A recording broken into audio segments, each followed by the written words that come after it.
The number one question I get asked right now from all hopeful buyers is now a good time to buy? In this video, I give all the pros and cons of buying right now. See you on the other side.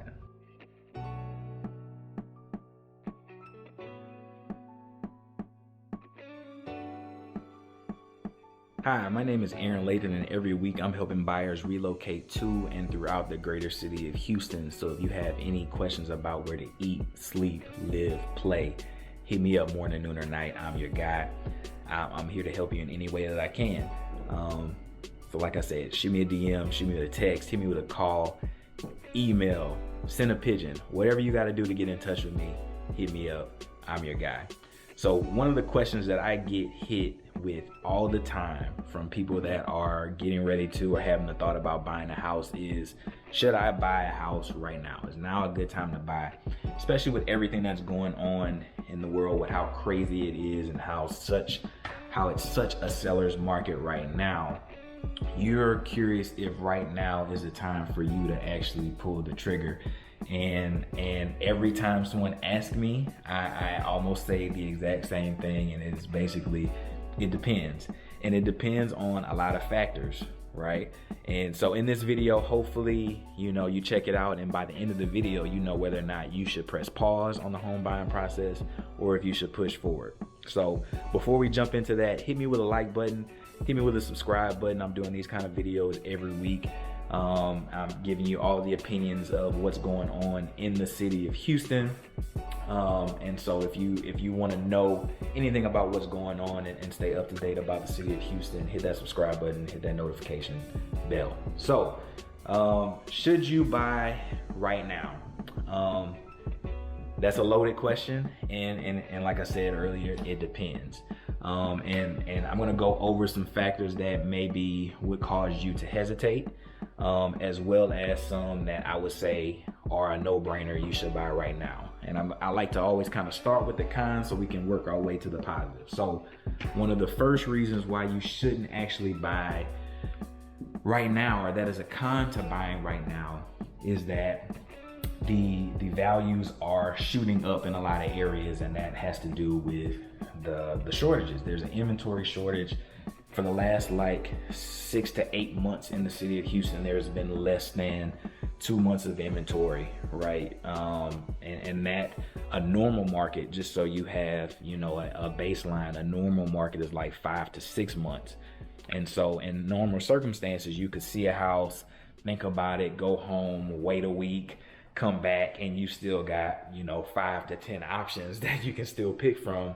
In this market, that's just not the case. Like if you go home and your agent basically doesn't say on the spot, hey, I want that house, you're pretty much not going to get that house. And values are just shooting up all over the city. It's crazy. Like last year, the average sale price for a home in the city of Houston, a single family home, was like $260,000. So with a $300,000 approval rate, you could basically go out and get top of the line damn near anywhere new construction.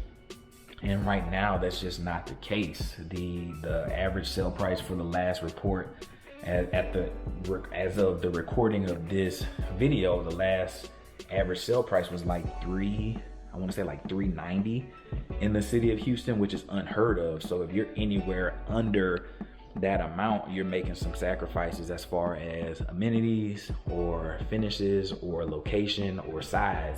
You're going to be making some kind of adjustments to what you are willing to pay or willing to see, right? So it's definitely something to think about. If you're getting ready to buy, values are going up, and there's probably going to need to be some kind of adjustments made to what you're seeing in your head as your ideal home. The next reason that I would say you're not ready to buy is that you have no reserves. Because you are about to be a homeowner, the one thing you're gonna need to do is have some reserves. Things are gonna break. And even if you go new construction or if you go resale and you have some kind of a warranty in place, there's always loopholes and reasons why, the warranty can't cover the whole thing, or they won't cover it at all, right? So not to freak you out, but a part of the home owning process is having the reserves to actually be the lord of your land. So if you don't have any money in reserves for a rainy day, for a situation like a pandemic, where that's probably a little bit extreme. Not everybody expected this to be going on as long as it's going on, right? But if you don't have the reserves to kind of protect yourself when things are getting weird, or if things are breaking, which they always will, it's going to be rough for you, because you're going to be potentially putting yourself in a financial bind that's hard to recover from, because you now have a mortgage, you now have all these things that you're paying for.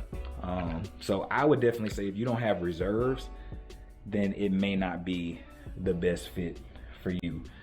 Kind of piggybacking off of the first point of values just being up the way they are in the city of Houston and the surrounding suburbs, is that if you are not flexible in what you're looking for as far as finishes, size, location, amenities, if you're not paying above and beyond what list price is, or you're not paying all cash or anything, you're at the mercy of the competition that is on that house.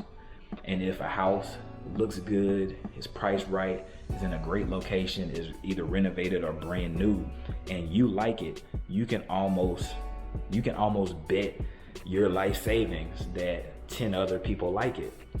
And whether or not you have the finances to fight with those people, to compete with those people, whether or not you're going to pay over, whether or not you're going to be more lenient to that original seller and let them do a lease back to give them more time to find a house in this crazy market as well, whether or not you're going to pay, $10, $15, $20,000 over in this market, that's here to be said. That's here to be solved and figured out. We don't know if you have that ability to do that. Some people do. Some people can go in all cash. Some people can put 20, 30, 40,000 extra down. Some people can do that, but that's not the average buyer's struggle. So the average buyer right now is going to have to make some sacrifices. Like I was just saying, if I was approved for 300,000 2 years ago, that would have been almost a completely different house than what it is right now. 300,000 right now is like very entry level, especially in the deep suburbs. Your Pearlands, your Cypresses, your Woodlands, your Springs, all those places. Those are like very entry level homes, and probably older homes at this point.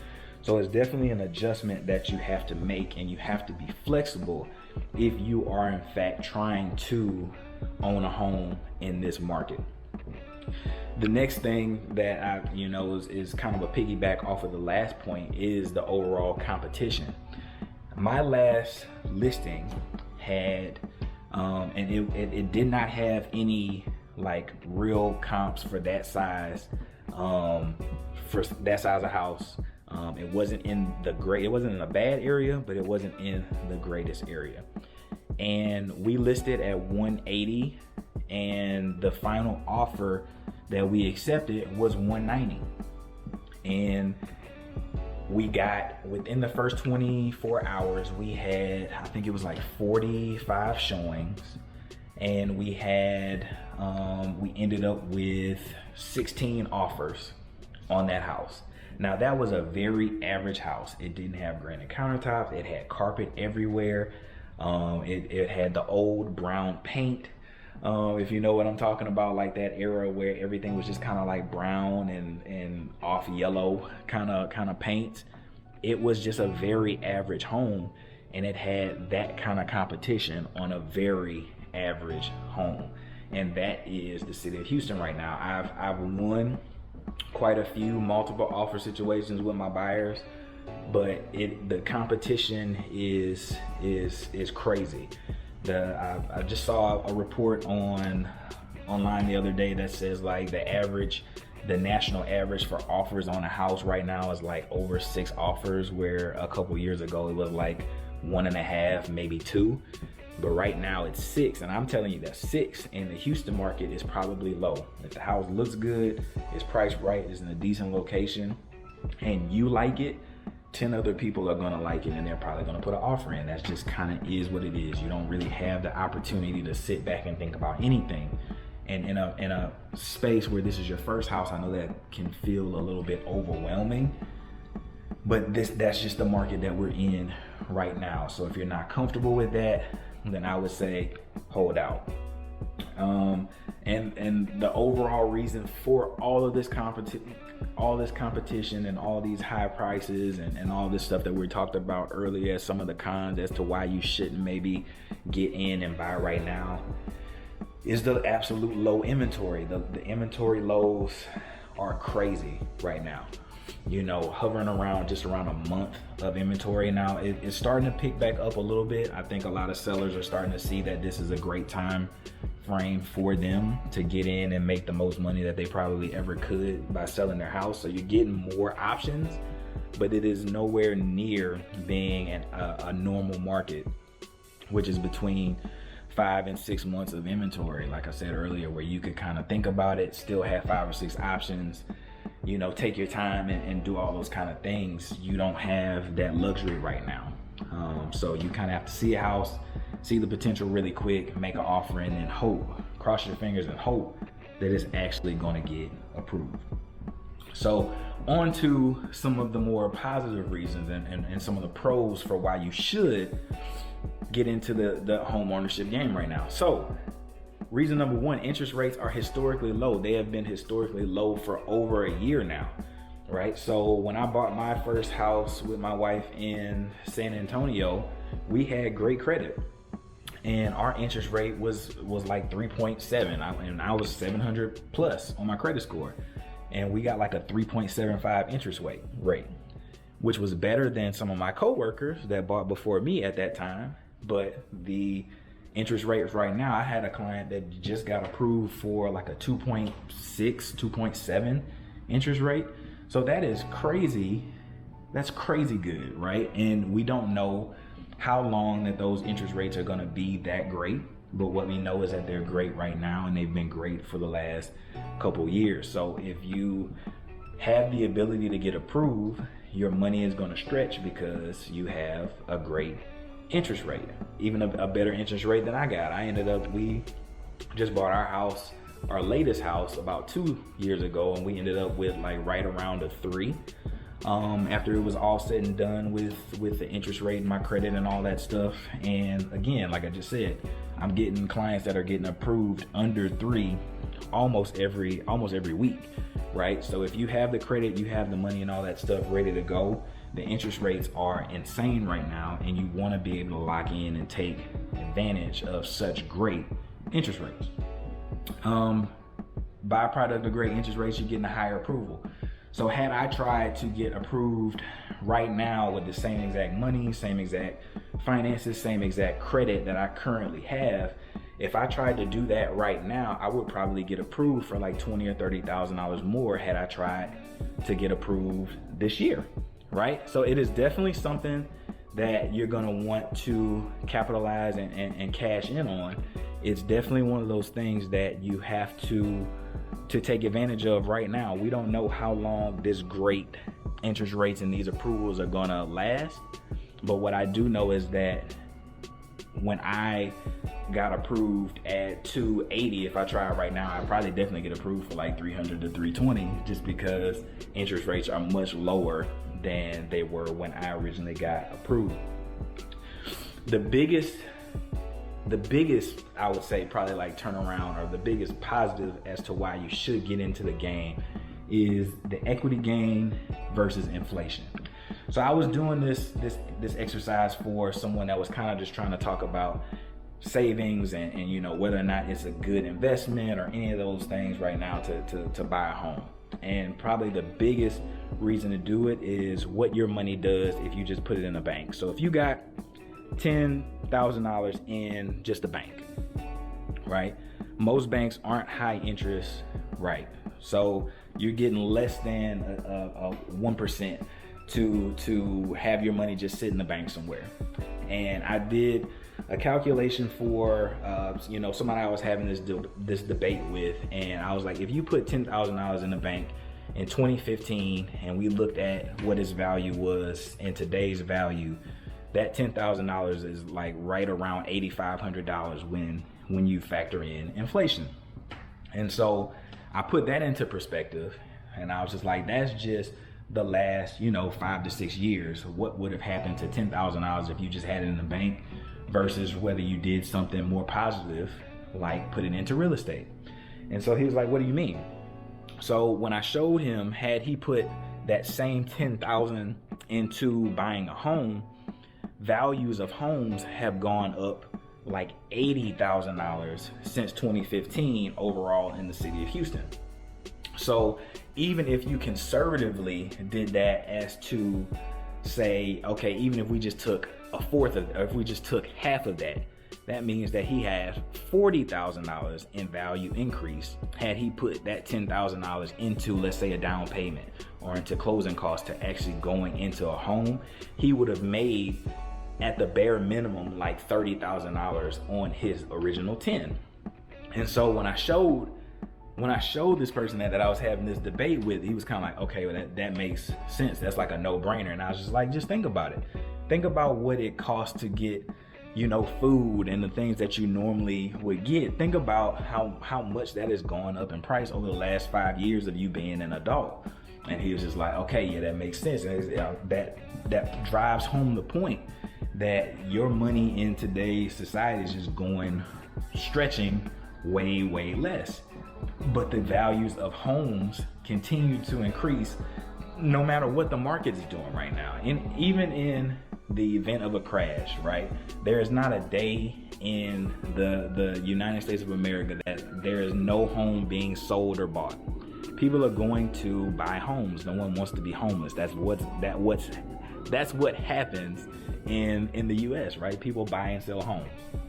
So to say that you could put that same 10,000 into and put that same 10,000 into buying a home and get much money out on the back end, it's absolutely the case. And I've done it before. My home in San Antonio, we bought at 105, and by the time we sold it to move out here, we ended up getting out 150, right? So it happens all the time. That's one of the biggest and quickest ways to build wealth is ownership of real estate. So 100% inflation versus like appreciation and equity is going to win 100% of the time, right? It's going to win 100% of the time. So I would definitely say get in if you can afford to do so. There's still affordable options out there. Like even if you can't get up to say, $300, $350 on your approval price, not everybody's like that. Where I started out, my wife and I, our first home in San Antonio was like $105,000. Right? So I understand that there's different price points for everybody. And I understand that not everybody is fortunate enough or has the job or has the savings or has the backing or the gift from parents to afford something that is super brand new, super big and super nice. But you can afford to start wherever you are and you can do it. And there's affordable options. I did a search a couple days ago for a client looking to kind of see what they had options under $250. And I would say that $250 is a good modest price point, and there were still over 300 options that were $250 and under. Now, will you have to maybe adjust on your location? Maybe. Will you have to maybe adjust on your size? Maybe. Will you have to adjust on your finishes? Likely. But the fact is that you can get in the game and start building up that equity and start to get the appreciation and all the benefits that come with being a homeowner. And you can do that at a still fairly affordable rate. And that home that is, now deemed maybe your starter home can eventually become a rental, which again, we also did. So I'm telling you what I know and not what I feel. Buying where you are at this point in time is probably the best decision that you can ever make, because think about it. No one wants to be homeless. At the bare minimum, as the owner of that home, you can always rent it in the event that your circumstances or your finances or whatever changes. It's always a good idea, in my opinion, to buy, right? Inventory is increasing. So like I said, that number is up a little bit. So a couple months ago, it was like right at 1. Right now, we're like at 1.6, also almost 2 months of inventory. So still very, very low, still not normal, but as the amount of houses come up at different price points, hopefully we'll be able to see that there are different options for people at different price points and not just at a luxury price point, right? The more options that you have, the better it is, the more that you can feel like you've seen enough so you don't feel like you're being rushed. Overall, that seems to be trending. I will not say that it's anywhere close to what normal is. Like I said, still super low inventory, but the numbers are going up. And the number one reason that I would say that you should get into the game is that also for those people that say, hey, I should just keep renting, rental rates are up like nearly 10%. So what does that mean? If you were paying, $1,700, a year and a half ago, right now you're gonna be paying like close to $1,900 because rental rates are up like nearly 10%, and especially in the city of Houston. So if I think there's always more pros to buying, and this is as someone that has bought multiple homes and that has appreciated and got equity and appreciation of all those homes and has transitioned to be able to get more cash and build more wealth in our family's pocket. I am so pro buying a house that is not even funny.